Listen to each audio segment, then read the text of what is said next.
So when I was in high school, I was a good girl with bad girl tendencies. Mainly because my mother was strict. Like, I ain't one of your little friends. Are you trying to do that? Well, if all your friends jumped off a cliff, would you want to do that too? You said you spending the night at whose house? Let me call their parents first to make sure you are type strict. And I thought I was grown and I could not live with that kind of tyranny, so I was sneaky, right? But I got good grades to balance it out, and I went to church. I was a Girl Scout. I did community service, but I also got a tattoo at 17 without my parents' knowledge or permission. I had a fake ID to go to DC, that I used to go to the DC Live nightclub back in the day. Yes, I bartended like a party for my fellow high school students. The neighbors called the cops on us, and we had to run. But I never got caught because I was sneaky, right? So fall of my senior year, I got early acceptance to my top college choice, Spelman. So yes, thank you. So I thought I was grown before then, but like Kanye, you couldn't tell me nothing, right? So by the time it got to spring semester of my senior year in high school, I, to put it simply, lost my mind, okay? So I had a secret boyfriend, and I decided one night to go sneak out the house to go see him. Now, I had snuck out of the house before. I had it down to a science. I would wait until my daddy fell asleep, and I would tiptoe downstairs, go out the garage door, and that was pretty much it. No one ever woke up. No one ever suspected I was gone, right? So on that night, I had a choice to make. I could take the car my dad had gifted me. It was like his old car from back in the 80s. It was kind of temperamental. I had to put antifreeze in it if I wanted heat or something. Or I could take my mom's nice new car. So I took my mom's car, right?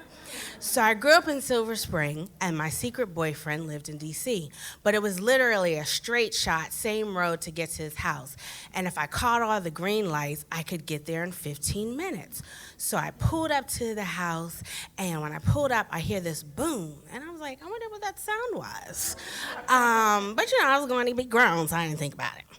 So when I came out the house, it's about 5 a.m., I got in the car, busted a U, and I started driving. And I hear this, ba-dum, ba-dum, and I was like, I wonder what that sound is. I go a couple more blocks, and it's like, ba-dum, da-dum. So I got out the car, go to the passenger side, and the back tire had blown.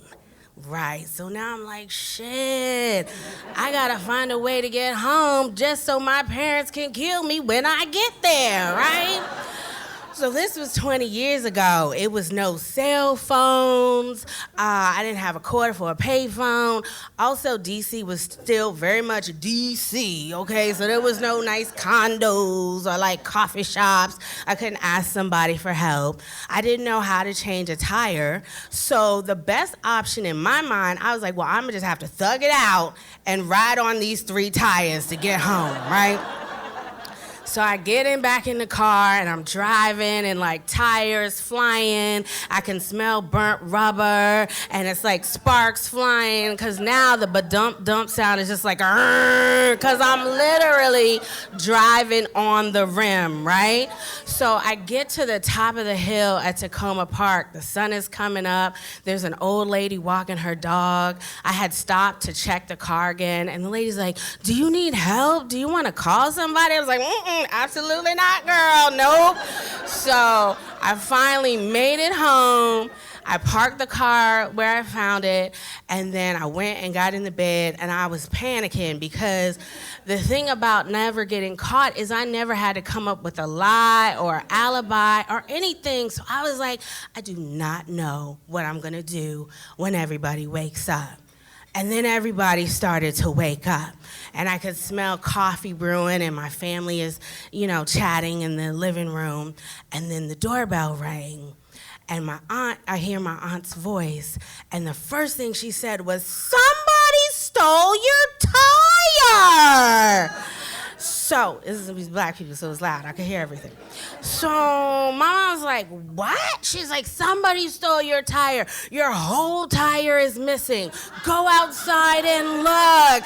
So, a part of me is like, I should go outside. I should go confess. Like right now, I should be like, it was me. It was, but the other part of me is like, well, let me see how this plays out.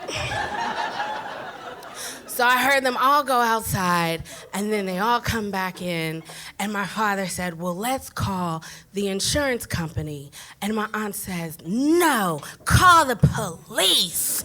And I was like, uh-oh, I should probably, for real, come out and tell them what happened. But other part of me is like, well, what the police gonna do? They not gonna know it was me. So let's just see how this goes.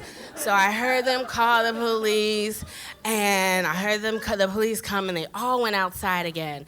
Now, I had the presence of mind to have a plan B. So I called one of my best homegirls, Michelle, and I was like, listen, girl, I'm in a jam, and my mama might call you later. If she calls you, just say we were together, and I was helping you out. Don't ask me no questions. She's like, what? I said, don't ask no questions. I don't have time. I just need you to know that you have to tell my mom we were together, okay? That's it. All right, I gotta go, bye. And then I went back in my room. So finally, they all come back in. And I'm in my room, and I hear this knock on the door. It was a courtesy knock. My father came right on in, and he was like, Diana, do you have something you want to tell us? And I was like, what? And he said, you have something you want to tell us about why your mother's car is missing a tire? And I was like, oh, okay, yeah, so... And then I started with my lie. I was like, okay, so you know my friend Michelle, she was in a really bad situation with some bad people. She called me, she asked me to come pick her up. I didn't want to wake y'all. So I snuck out, picked her up, dropped her home, and then on my way home, the tire blew. It was wrong of me, but I want you to know I was trying to help her. I was trying to be a good friend. I'm a Girl Scout. You know, I was doing what y'all taught me. Now, what I was not prepared for was for them to dismantle my lie. My mom was like, really? You with Michelle? That's what you want to go with? That's what you want to tell us? So if we call her, that's what she's going to tell. I'm like, yes, absolutely. And then my daddy is like, hit me with the 1, 2, 3. He was like, oh, what time was it? Where you pick her up from? What street were you on when the tire blew? I was like, I'm trying to dodge it like the Matrix because I refuse to crack. I'm not about to tell them I have a secret boyfriend because then I will never be able to leave the house, like forever. So they're trying to break me down. And I was like, no, I can't do it. So we reached like the standstill where they know I'm lying, but they can't really prove that I'm lying. So all they could do was take my license and they ground me basically until prom season, right? And so I was in my room, you know, contemplating life, like how did I get in this situation? And my younger brother comes in, and he had been like following, you know, everything as it was happening. So he comes in, he's like, you almost got away with it. But when the cops came, one of them was like, look at the tracks from the rim. It looks like the car was driven like this and parked like this because you can see the tire marks led to this place or whatever. So I'm like, busted by Montgomery County's finest. And I was like, all right, I have really learned my lesson. I'm never, ever, ever gonna sneak out again without checking the tire pressure first. Okay, thank you guys.